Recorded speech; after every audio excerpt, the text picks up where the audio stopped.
तो समय समय पर हम लोग इस विद्यालय परिसर में विषय विशेषज्ञ लोगों को बुलाते रहे हैं और उसी कड़ी में आज हम सबके बीच इस विद्यालय प्रांगण में उपस्थित हैं डॉक्टर विवेक चौरसिया जी,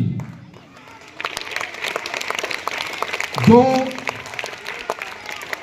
केजीएमयू लखनऊ में श्वास संबंधी रोग विशेषज्ञ के रूप में समाज की सेवा कर रहे हैं। रेस्पिरेटरी डिजीज जो होती हैं, जो हम सांस लेते हैं फेफड़े के थ्रू, उसमें बहुत सारी बीमारियां होती हैं जो खास करके ठंडियों में और इस समय वसंत ऋतु वाला जो समय है इसमें होता है। तो उसमें बेसिकली ये होता है कि जब हम क्या होता है कि एक तो दमा होती है, दमा नाम सुना सभी लोगों ने, और टीबी।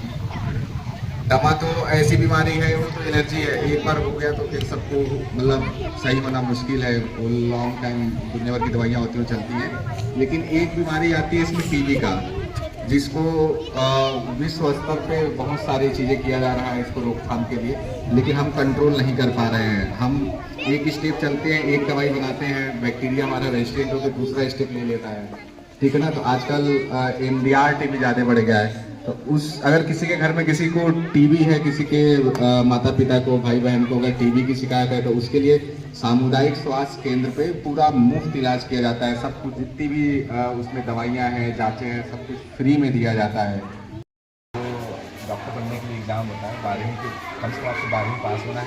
2% नहीं होता, आप फर्स्ट डिवीजन और सेकेंड डिवीजन इससे मतलब नहीं होता। 12वीं पास होने के बाद या 12वीं के साथ साथ एक एग्ज़ाम होता है नीट का, NEET, national entrance exam test होता है ना, एलिजिबिलिटी एंट्रेंस।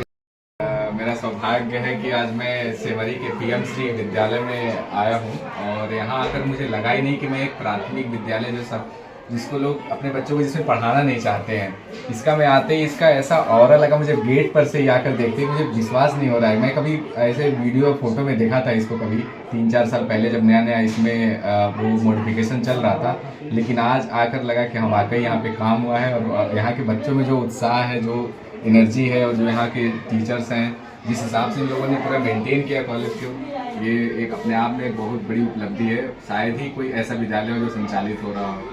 धन्यवाद।